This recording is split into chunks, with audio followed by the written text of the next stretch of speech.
Hello, friends, and welcome back to Malicious Compliance Stories.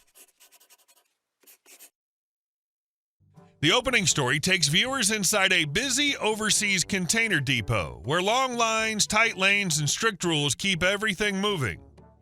But one driver decides those rules are optional. But before we begin, best way to support our channel is to leave comments, like and subscribe with the turned-on bell so you don't miss the new video every single day. Here we go. When a trucker thinks the rules don't apply to him. So Thursday, one of our drivers called in sick, and I had to fill in. We're transporting overseas containers. At the depot, there are usually 2 lanes and smaller terminals, one for driving through and one for parking to pick up/deliver your container. The lanes were a little backed up, but no big issue. Crane operator came downwards, finished the driver in front of me, he drove out, and the next one took his spot. Now, my problem was with the driver who came after him.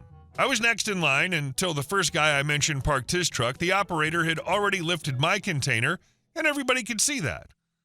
But still, this mother effer drove his truck right next to mine, even 2 meters further.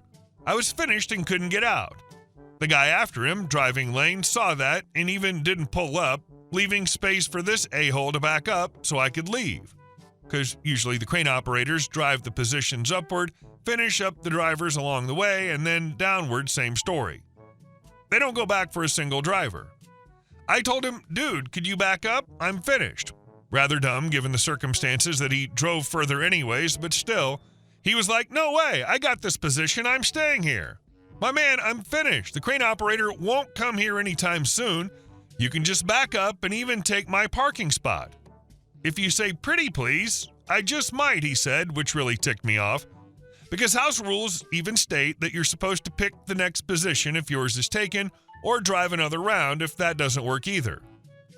So this guy was parking in the driving lane, a place where he had no entitlement to, which was prohibited, acting like I was asking him for money. Now, I know every worker at said depot. I know most of them even personally. I just don't like bothering people during work, but this time I had to do something. So I called the operator on his cell, instructed him to clear the guy in front of me so I could leave, and then told him what happened between me and the idiot to my left. I made sure he knew which truck I was talking about. You see the guy, white truck, license plate XYZ? Yeah, brother. Make sure he has to unpack his camping tent. This mother effer needs to learn. Sure thing, brother, he said, and I left. Turns out we had the same customer, big company, receiving multiple containers per day. Dude came in 2 hours later, I was told by the security guard at the gate. I was annoyed that I had to wait a bit despite nobody else being there. Now imagine this guy standing last in line of a whole gaggle of truck drivers. The fact that he parked in the driving lane and refused to budge even when you were done shows a complete disregard for procedure and for the other drivers working the same tight schedule. You gave him multiple chances to correct it. He chose stubbornness. Looping in the crane operator was a practical solution, and the operator's reaction makes it clear they've seen this behavior before. He played it smart. And our second story. My boss ordered me to check every possible hiding spot during fire drills, so I did, leaving the entire staff freezing in the rain. The union destroyed him. I worked in a building where I was the fire marshal. No extra money and a small amount of extra work, but someone has to do it. I was also first aider and somehow got landed with arranging the Christmas night out, so maybe the building manager saw me as an easy mark. The only advantage that I had was that during a drill or reel event, I had absolute power. Anyone not following an evacuation order swiftly was called up for disciplinary action. We had random drills, about 12 per year. My job was to ensure that the building was clear, basically pop my head in each office space, toilets, kitchens, etc., and see that nobody was there, and then take a register outside, 5 minutes tops. Anyone booked into the building that was not registered by me was in trouble. The drills were sprung on me as well as the building manager had the fire alarm keys, and it made it a more realistic test. The building manager was a jerk. He wielded his small amount of power as much as he could and loved to report people for tiny infractions. During one drill, he hid in a cupboard and then called me into his office for failing to ensure that the building was clear. Apparently, some people may run and hide from a fire instead of leaving the building. I got a wagging finger and told to do better next time or I would lose the marshal role. My job was pretty safe since nobody actually wanted to take over, and after hearing the story of me getting into trouble, they absolutely did not want the job. The building manager changed the fire marshal process instruction to include checking hiding places. This is a side instruction. He had no power to do so, I later found out. MC begins. The alarm went off, the first after my failure to check cupboards. Everyone left, crossed the road, and stood in the assembly point in, and this is very important, the rain and wind. I searched the top floor very carefully, opening up large cupboards, opening up boxes large enough to hide a person, looking under each desk in case someone was hiding. First floor, ditto. UK, so our first floor is US second, and our ground is US first. By now, people were cold and wet and unhappy, but building manager refused to let them enter. He knew that it was coming. He was well prepared for the weather. Most people had light clothing on as the car park stood next to the building. They don't bother with coats in the 20-feet trip from car to building. Ground floor checked everywhere, and finally the basement where the boiler lives and is a general dumping ground for old files and junk. That took ages, but I was thorough, very thorough, and slow. Thorough slow, not taking the piss slow.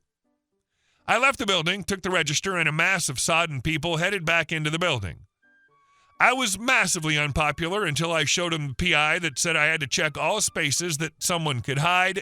They knew what happened at the last test and directed all the anger at building manager. It was the equivalent of the angry villagers turning up at Castle Frankenstein with torches and pitchforks. People were furious at him. One of the office staff was a union rep and reported him to the site safety officer, who went ballistic at him, telling me to remain in a potentially burning building longer than necessary, and a number of people went home to get dry clothes, and the company had to give them special leave to do so, or else the union would have to get involved. He got crap from all sides: workers, union, management, and site safety officer. Most of the time, nothing gets done when it's just you complaining, but it really gets done when the correct people are inconvenienced. Also, the idea that people might hide from fires is baffling. If you're dealing with adults and have monthly fire drills, no one's going to hide instead of exiting the building. And our next story. Karen thought I was a zookeeper because I was educating kids. She tried to get me fired when I refused to open a venomous snake's enclosure. This happened when I was about 16. My family and I went to the zoo with some friends. They had a reptile section, and since I've always been into snakes and know a fair bit about them, I started explaining to my family about a legless lizard in one of the enclosures, how it wasn't a snake, and how you can tell the difference. After I finished explaining, a woman came up to me and said, "You explained that so nicely. Could you tell my kids too?" Turns out she was a teacher with a whole elementary school class. I figured, why not? So I started explaining about different reptiles, snakes, lizards, and a few fun facts. When I was done, she thanked me about 1,000 times and led her class away. A few minutes later, another woman approaches me, the entitled mom of the story. "EM, hey, could my son play with this snake?" She was pointing straight at a venomous snake. I don't remember exactly what kind, but definitely one that could kill an adult. Me, first of all, a snake isn't a toy. Also, that one's venomous. And I don't work here. EM, don't lie to me. I saw you explaining to that class. Me, yeah, because I like reptiles and wanted to share what I know. But I'm not wearing a uniform or anything like that, so I don't work here. EM, listen, kid. I was 16. I know the owner of the zoo. My son always plays with that snake. If you don't open that enclosure right now, I'll have you fired today. Me, okay, go ahead. She glared at me, muttered something like, "You're going to regret this," and tried to slap me. I stepped back just in time, and she stormed off toward the entrance. Later, when my family and I were leaving, she was standing at the exit with the zoo manager. She pointed straight at me, and the man next to her started laughing. I walked closer and heard him say, "This young man doesn't work here." EM, but he was explaining animals to the children. Me, because I'm a nice person who likes sharing knowledge. Manager, that's actually very kind of him, ma'am. This man doesn't work here, and I hope you won't harass him again. The entitled mom turned bright red, mumbled something, and stormed off. Manager, I'm really sorry about that. Is there anything I can do to make it up to you? Me, nah, I'm fine. What's really telling here is that the kid wasn't whining the whole time in the background. Even now, he's figured out his mom is crazy and that he needs to keep his head down and work on his escape plan. And our last story. A block party completely blocked my street and driveway. The authorities wouldn't help, so I pulled the fire alarm. Over 30 tow trucks showed up. It was supposed to be a quiet Saturday. I just returned from running errands, ready to unload groceries and enjoy a peaceful afternoon. Instead, I turned onto my street and immediately slammed on the brakes. The entire road, a public through street, mind you, had been transformed into an unauthorized block party. Grills were smoking, kiddie pools were bubbling, speakers were blasting bass across the neighborhood, and cars were parked sideways in both lanes. I tried pulling into my own driveway and couldn't get anywhere near it. A lifted truck was sitting directly in the apron, blocking me completely. I checked the HOA portal because sometimes, on rare occasions, big events get permitted. Nothing. No notices, no approvals, nothing even pending. This was just a massive free-for-all thrown by people who genuinely believe they own public space. I found the guy who seemed to be running the show. He was standing near a smoker with a beer in his hand, laughing with a group of people. "Hey," I said, "you've completely blocked the road. I need to get into my home. And this is a fire lane." He didn't even look apologetic. He shrugged and said, "It's a party. Chill out, man." "You need to move these cars," I replied.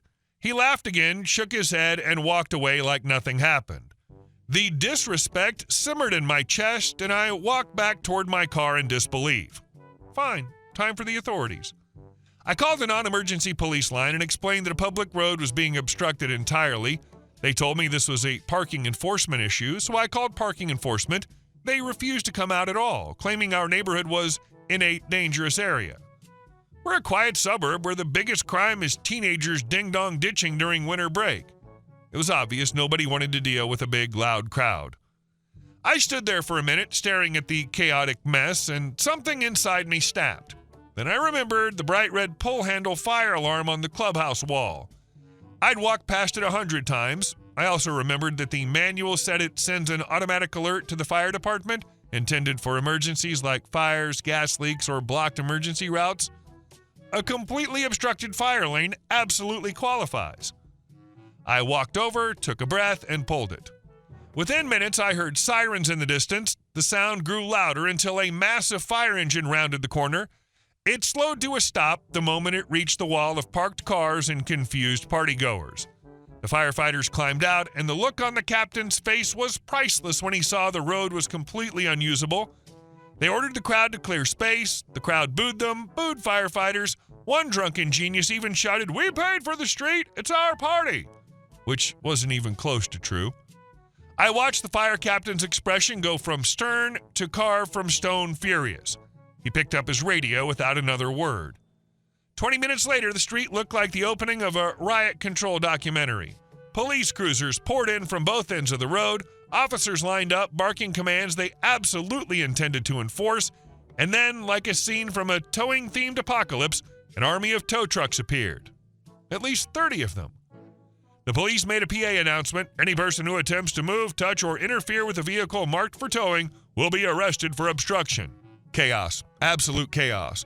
People started shouting, chasing after tow trucks, begging officers to let them move their cars. It didn't matter. The moment a tow sticker went on, that car was gone, lifted up and hauled away while the owners screamed. I flagged down a police sergeant and politely explained which vehicles regularly stole my assigned HOA parking spots. He nodded, walked directly over, and marked them for tow as well. Watching those cars get hooked, lifted, and dragged away felt like winning a championship I never asked to play in. By the time the dust settled, every illegally parked car was gone. My personal parking thief's car was gone. Over a dozen people had been arrested for refusing orders or trying to interfere. The entire party was declared an unlawful assembly and forcibly shut down. Later, the HOA board summoned me like they were about to perform a public scolding. They demanded to know why I pulled the alarm. Before I could answer, the fire captain, who'd stayed behind to write his incident report, cut them off. He told them loudly and clearly that their failure to keep a designated fire lane clear created a serious safety hazard. He made it clear that if he hadn't been alerted, people could have died in a real emergency. Suddenly, the board had nothing to say. That night, when I stepped outside, the street was silent. Funny how a very expensive lesson can clean up a neighborhood fast. Some people only learn when the consequences arrive wearing a badge and carrying a tow hook. This situation never should have fallen onto a resident in the first place. A fire lane is a legally protected space, and every agency you contacted had an obligation to intervene. When they refused, you used the one mechanism available that would force an emergency response, and it worked exactly as intended. Hey guys, thank you all for watching the video. I'll see you in the next one.